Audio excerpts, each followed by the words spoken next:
Hello everyone, again you are welcome Indian English literature में। आज का हमारा जो टॉपिक है अभी भाई टाइप्स ऑफ पोएम्स चल रही है। तो बैलेड मैंने बता दिया, लिरिक मैंने बता दिया, ओड बता दिया मैंने। उसी तरह से अब हमारा जो है वो है एपिक। ये एपिक पोएम क्या है? एपिक वर्ड से ही लग रहा है कि महाकाव्य। अब जो महाकाव्य होता है तो उसके अंदर हीरो जो होता है वो सबसे मेन होता है, और हीरो मेन होता है। तो epics usually reflect the culture. ये संस्कृति बताती है, ये संस्कृति बताती है, ये बिलीफ्स, आस्थाएं बताती है, और आइडल्स ऑफ अ नेशन या किसी राष्ट्र का या सिविलाइजेशन का जो आदर्श है उसको शो करती है। ठीक, महाभारत, गीता, ये क्या है? एपिक है। और यहाँ आप देखिए कि क्योंकि महाभारत के बारे में बताने की जरूरत नहीं है, गीता के बारे में बताने की जरूरत नहीं है, लेकिन ये हमारी आस्था है, ये हमारी कल्चर है, और ये हमारे जो कहें कि अपना जो नेशन है, राष्ट्र है, उसके बारे में भी बताती है, राष्ट्र भक्ति के बारे में बताती है। तो एपिक पोएम कोई छोटी पोएम नहीं होती, वो महाकाव्य होता है। और आज का जो वीडियो है भाई एंड तक जरूर देखिए, क्योंकि हम ये भी देखेंगे, माइंड में ये क्वेश्चन आना चाहिए कि लिटरेचर में एपिक का फादर कौन है। इंग्लिश लिटरेचर की मैं बात कर रहा हूं। एपिक का फादर कौन है? एपिक वर्ड कहां से आया? सबसे पहला एपिक कौन है? और कितने टाइप की एपिक पोएम्स होती है, ये आज के वीडियो में हम बने रहिए और ध्यान से देखिए, क्योंकि इसमें बीच बीच में क्वेश्चंस भी है। और क्वेश्चंस क्या है भाई, एपिक होता क्या है? सबसे पहली बात ये। अब डेफिनेशन की बात करें तो एपिक पोएम में, मेरे पीछे आप देख रहे हैं स्क्रीन पर, तो डेफिनेशन लिखी हुई है कि epic, an epic is a long narrative poem. एक वृतांत है, और ऐसा वृतांत है जो काफी लेंदी होता है और written in a grand style. और जिस शैली में ये यूज किया जाता है या लिखा जाता है वो बड़ी अच्छी शैली होती है, और that tells the story of heroic deeds. ये सबसे मेन बात होती है। डीड्स का मतलब होता है कर्म, कार्य, और हेरोइक का मतलब होता है बहादुरी। तो बहादुरी के जो कारनामे होते हैं वो, उनकी कहानी होती है एपिक के अंदर। और जो कहानी होती है वो काफी बड़ी होती है, और साथ में जो हीरोज होते हैं वो लीजेंडरी होते हैं, पौराणिक कथा के होते हैं, और इम्पोर्टेंट हिस्टोरिकल बेस्ड भी ये हो सकती है, या कोई माइथोलॉजिकल इवेंट्स भी हो सकती है।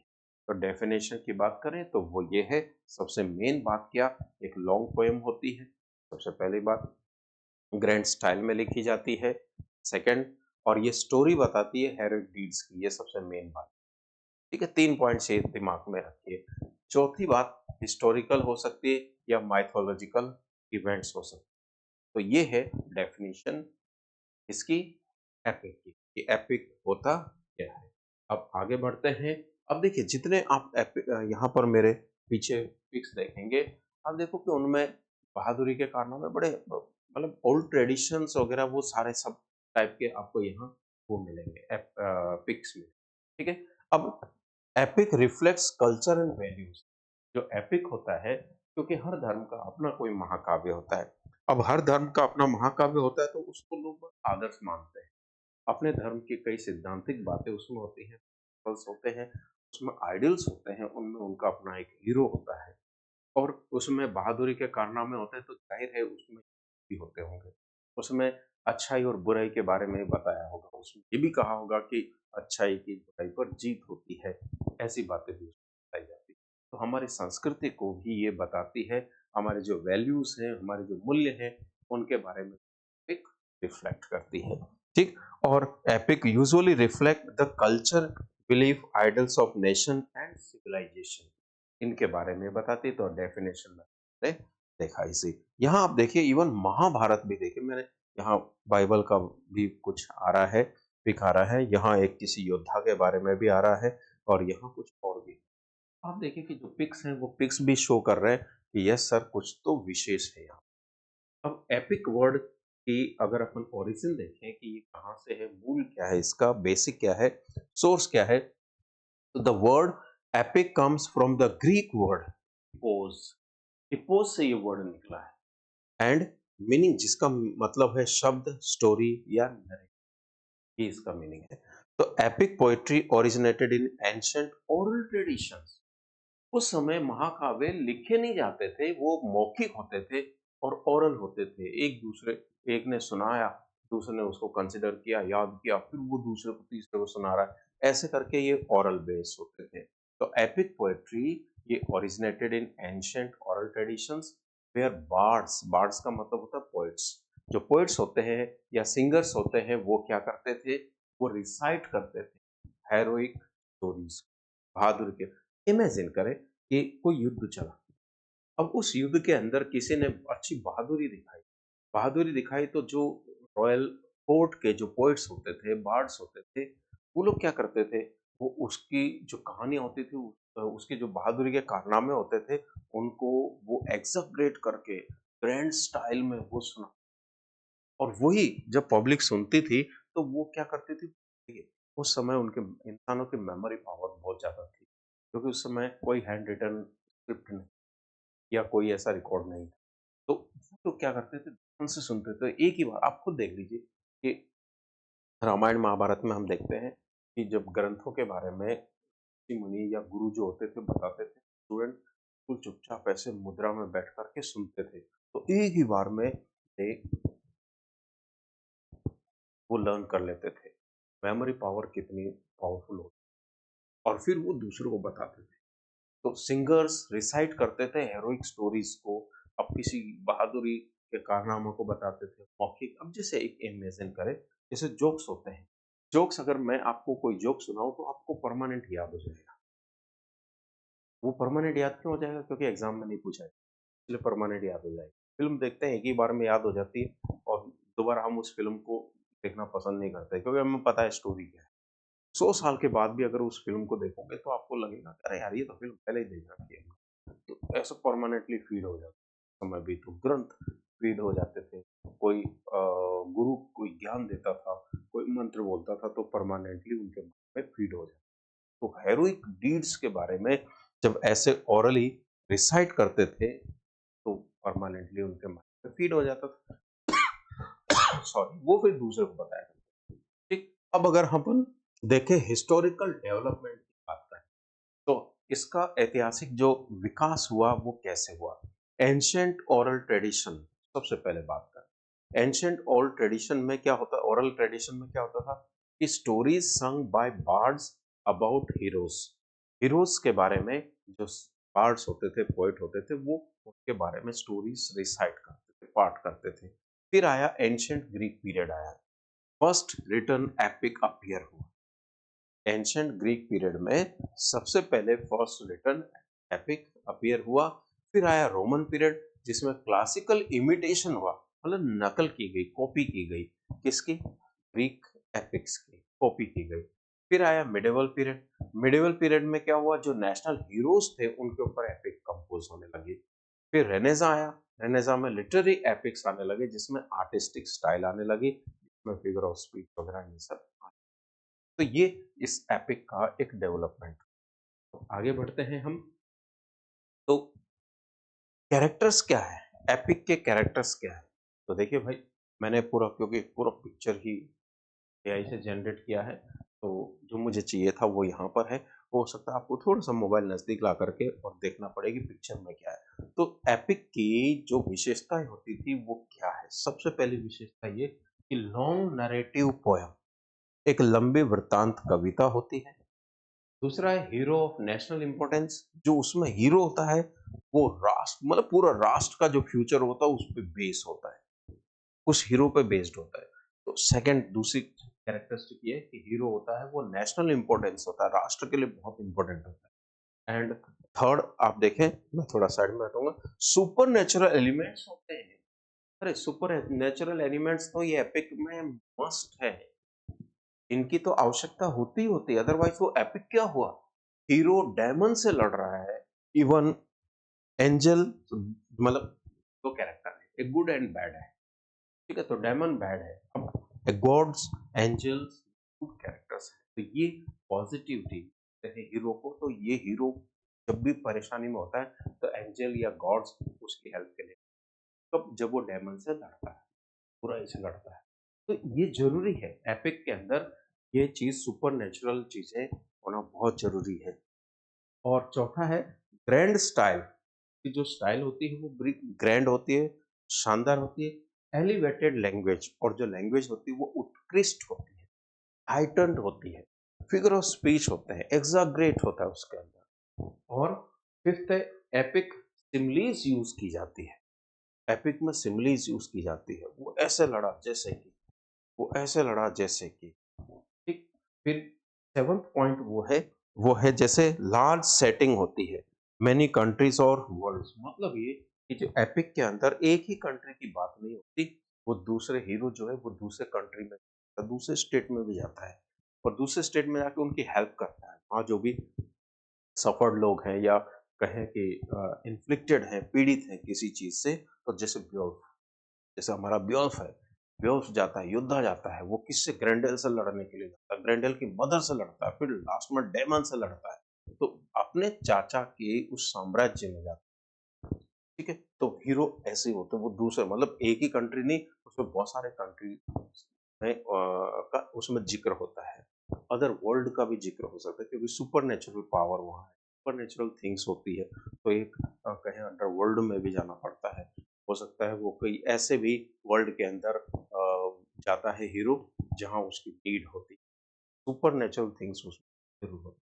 अब जैसे एग्जांपल्स हैं, इलियड है, ओडिसी है, बेवुल्फ है, पैराडाइज लॉस्ट है, और एनियड है, और फेरी क्वीन है, ये कुछ एग्जांपल्स हैं, ठीक। और एट्थ पॉइंट, सबसे मेन पॉइंट क्या है, तो ये story begins in the middle, जो मेन स्टोरी होती है वो बीच से स्टार्ट होती है। आप फेरी क्वीन पढ़ के देखो, पैराडाइज लॉस्ट पढ़ के देखो, तो पैराडाइज लॉस्ट में अब स्टार्टिंग ही ये करे कि 8 दिन और 8 रात तक वो एक ऐसी गुफा के अंदर पड़े रहे, सैटर्न गुफा में पड़ा रहा अपने, बिल्जेबब जो सेनापति था और अदर के साथ, अपनी सेना के साथ, तो स्टार्टिंग देखो कैसे होती है, ठीक। तो ये बीच से स्टोरी इसमें स्टार्ट होती है। अब कितने टाइप के एपिक्स होते हैं, सबसे पहले देखिए कि फोक एपिक, पहला है फोक एपिक। फोक एपिक क्या होता है, फोक एपिक प्राइमरी एपिक किसे कहते हैं, और ओरिजिनेटेड फ्रॉम ओरल ट्रेडिशन, ये पुरानी जो परंपरा है मौखिक रूप में उससे ये जनरेट होती है, या कहें कि इधर से उधर ट्रांसफर होती है। और another use author usually unknown, हालांकि इसमें जो ऑथर्स होते हैं वो अननोन होते हैं, फिर कुछ नोन भी होते हैं, नोन और अननोन दोनों है फोक एपिक के अंदर। हालांकि जैसे इलियड है, ओडिसी है, ब्यूल्फ है, अब ब्यूल्फ का तो राइटर नहीं है, लेकिन इलियड और ओडिसी इनके तो राइटर है ना, इनके राइटर कौन है मैं बताता हूँ, ठीक। तो पास फ्रॉम जनरेशन टू जनरेशन, एक जनरेशन से दूसरी जनरेशन में ये पास होते हैं, ट्रांसफर होते हैं। और जैसे इलियड है, ओडिसी है, ब्यूल्फ है, महाभारत है, हालांकि महाभारत के रचयिता कौन है ये तो हमें मालूम ही है। फिर ये तो हुआ जो फोक, जो लोगों से और मतलब जो oral mouth to mouth publish होता है।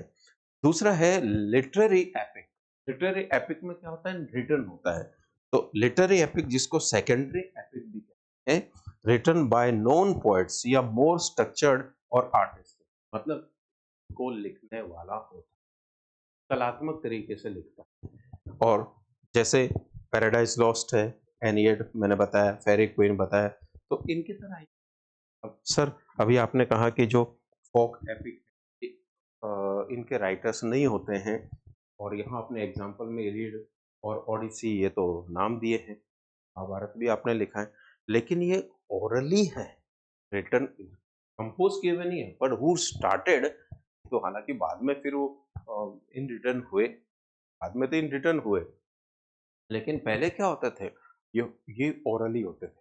अब जैसे जो मेजर एपिक पोएट्स हैं, ये जो वर्क्स हैं वो क्या क्या है, होमर, जिसको हम कहते हैं फादर ऑफ एपिक पोएट्री, ध्यान रखना, father of epic poetry Homer, जिसने, जो ग्रीक पोएट था 8th सेंचुरी बीसी का, इलियड और ओडिसी इसने लिखा, और consider the greatest epic poet of ancient Greece, ancient Greek, Greece का सबसे ग्रेटेस्ट पोएट माना जाता है।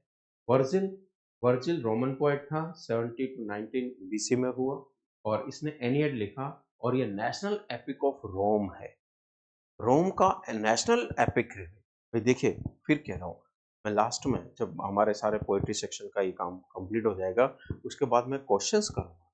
क्वेश्चंस होंगे, एमसीक्यूज होंगे, पीवाईक्यूज भी होंगे। जॉन मिल्टन है, इंग्लिश पोएट है, 1608 से 1871 तक इसका कार्यकाल रहा। और पैराडाइज लॉस्ट, पैराडाइज रीगेन, ये ग्रेटेस्ट इंग्लिश एपिक पोएट है। और इसके जो दो वर्क हैं, पैराडाइज लॉस्ट, पैराडाइज रीगेन, ये काफी फेमस एपिक है। फिर अब इधर देखिए, तो इधर आप देखें तो एडमंड स्पेंसर है। एडमंड स्पेंसर जो इंग्लिश पोएट है। फेरी क्वीन पढ़ के देखना, फेरी क्वीन जिसमें सुपर नेचुरल भी है, जिसमें नाइट्स भी है, जिसमें डेमन भी है, मैजिशियन भी है, जिसमें कहें तो इविल कैरेक्टर्स भी, गुड कैरेक्टर्स भी। फेरी क्वीन के बारे में भी हम लेकिन लिटरेचर है, लिटरेचर तो बहुत एंड तक चलेगा डेली। आप इसमें हर बार नए वीडियो में नई नई चीज आपको देखने को मिलेगी। तो लिटरेचर तो अथाह है, चलते जाएंगे, हो सकता है 2 साल 3 साल 5 साल, लेकिन लिटरेचर कंप्लीट ऐसा, यही एक ऐसा चैनल होगा जिसमें लिटरेचर ए टू जेड होगा, स्टार्टिंग से लेकर के एंड तक होगा, कोई वर्क मैं नहीं छोड़, चाहे मेरा घर पूरे बुक से और क्यों ना जाए, लेकिन एक भी लिटरेचर का कोई पार्ट मैं नहीं छोड़ूंगा। ग्रामर अलग बात है, ग्रामर के सारे वीडियोस मिल जाएंगे, लेकिन फोनेटिक्स जरूर लूंगा, रखना फोनेटिक्स स्ट्रेस जरूर लूंगा और सेंटेंस स्ट्रक्चर जरूर लूंगा। तो RPSC first grade second syllabus में वो जो grammar first grade second grade के लिए अलग से प्लेलिस्ट बना दूंगा। एडमंड स्पेंसर मैंने बताया, और दांते एलिगेरी, दांते एलिगेरी डिवाइन एलिगेरी, सॉरी पूरा नाम है दांते एलिगेरी, और इटालियन पोएट है, डिवाइन कॉमेडी एपिक है, और one of the greatest epic is in world literature. World literature में ग्रेट एपिक है डिवाइन कॉमेडी। फिर आगे बात करें हम, तो यहाँ देखिए कि एचएलएस एक कैरेक्टर है। एपिक जो हीरो होते हैं ना, वो बड़े पावरफुल होते हैं, उनमें भी डिवाइन पावर होती है। जैसे एचएलएस, एचएलएस में डिवाइन पावर थी, मतलब उसको कोई नहीं मार सकता था। लेकिन एक ईडियम है एचएलएस हिल, मतलब एचएलएस की जो कमजोरी थी वो उसकी हिल में थी, क्योंकि मदर ने उसे जब इथिस नाम की नदी के अंदर डुबोया उल्टा करके, तो उसकी जो एड़िया थी वो हाथ में रह गई थी, बाकी बॉडी पानी के अंदर डिप हो गई। तो पूरी वो अमर हो गया एक तरह से, लेकिन उसकी वीकनेस कहाँ थी, उसके एड़ियों में। तो वही क्या बना, ईडीएम भी बना, एचएलएस हिल वीक पॉइंट। तो ये जो एपिक हीरो होते हैं वो सेंट्रल कैरेक्टर होते हैं किसी एपिक के, जिसको हम एपिक हीरो कहते हैं। They are expected to be brave, मतलब हीरो का मतलब है उनसे उम्मीद की जाती है कि वो ब्रेव होने चाहिए, स्ट्रॉन्ग होने चाहिए, नोबल होने चाहिए, और रिप्रेजेंट करने वाले होने चाहिए किसके, आइडल्स के, उनके अच्छे आदर्श होने चाहिए। विलेन से लड़ेगा, डेमन से लड़ेगा, और बॉडी चाहे कितनी स्ट्रांग हो, लेकिन डेमन तो बहुत बड़ा होगा, डायनासोर की तरह, उससे भी वो लड़ेगा, तभी तो हीरो कहलाएगा। ओडिसी में ओडिसियस है, इस तरह से वो हीरो हीरो है। और सैटर्न, जिसको एडम भी कहते हैं, तो ये हमारा पैराडाइज लॉस्ट का हीरो है। ताकि क्वेश्चन आता है कि एमए के अंदर पैराडाइज लॉस्ट है, तो उसमें क्वेश्चन आता है कि सैटर्न को हम हीरो मानेंगे या विलेन मानेंगे, ऐसा क्वेश्चन आता है। ठीक है, अब यहाँ पर मैं बात करता हूँ कि सबसे पहला जो एपिक है, the first epic in English literature, English literature का सबसे पहला एपिक, ऑथर एनोनिमस है, अज्ञात है, और it belongs to Anglo Saxon period, Anglo Saxon period से है। उस समय ये कंपोज किया गया था, पर किसने किया था पता नहीं। Most scholars believe it was written around 700 to 1000 AD में लिखा गया, और originally written in old English language में लिखा हुआ है। एंग्लो सेक्शन लैंग्वेज आप गूगल पे सर्च करें तो एंग्लो सेक्शन की लैंग्वेज कैसी थी वो आपको, ताकि यहाँ पर कुछ वर्ड्स आपको हो सकता है दिखे, तो वो ओल्ड इंग्लिश।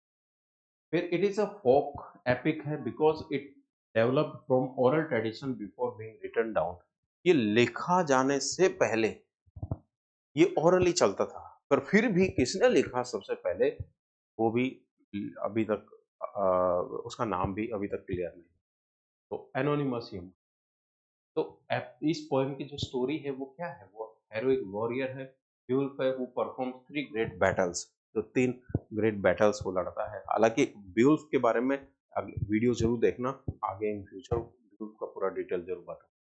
अभी तो हम लोग पोएट्री से संबंधित बातें करें। तो फाइटिंग मॉन्स्टर ग्रेंडल से वो लड़ता है, फिर फाइटिंग ग्रेंडल्स मदर की माँ से लड़ता है, फिर जब बूढ़ा हो जाता है तो वो ड्रैगन से लड़ता है। उसके बाद वो इतना घायल हो जाता है कि उसकी डेथ हो जाती है। तो it is earliest surviving long poem है इंग्लिश लिटरेचर की, और it reflects Anglo Saxon culture. ये रिफ्लेक्ट करता है। इसमें हेरोइज्म है, बहादुरी है, लॉयल्टी है, ब्रेवरी है, और it is considered the national epic of England. और इंग्लैंड की ये नेशनल एपिक है। तो यहाँ हमारा ये छोटी सी जानकारी थी, आपको मैंने दी है। क्या एपिक क्या होता है अभी क्यों मैं छोटी सी डिटेल्स दे रहा हूँ, बाद में तो हम ग्रुप के बारे में और पढ़ेंगे, पैराडाइज टोस्ट के बारे में पढ़ेंगे। तो देखते रहिए, देखते रहिए, सब्सक्राइब कीजिए। और जहाँ भी आपको कुछ डाउट है, जहाँ भी कुछ ऐसा लगता है कि सर आपने ये बताया, जब ऐसा भी कुछ है तो प्लीज़ वेलकम सजेस्ट। ठीक, आपके सजेशंस मेरे लिए बूस्टिंग होंगे। बट सब्सक्राइब जरूर कीजिए, शेयर जरूर कीजिए। आप कमेंट करें नहीं करें कोई दिक्कत नहीं है, लेकिन शेयर, सब्सक्राइब और एंड तक वीडियो जरूर देखिए, जिसमें मैं रिक्वेस्ट करूंगा RPSC first grade, second grade से या कॉलेज के स्टूडेंट से जिनके पास लिटरेचर है, या नेट सेट वालों से, एमफिल वालों से, मैं ये रिक्वेस्ट करूंगा कि प्लीज़ आप मेरे लिटरेचर के जितने वीडियोस है वो एंड तक देखें, स्पीड कम कर लीजिए, और जहाँ आपको इम्पोर्टेंट लगता है वो आप अपने रजिस्टर में नोट कर लीजिए। क्वेश्चंस का कंपाइलेशन, उसका कहे तो एक भंडार आपको जरूर मिले। देखते रहिए, रहे रहिए और सब्सक्राइब करना ना भूलिए। जय हिंद।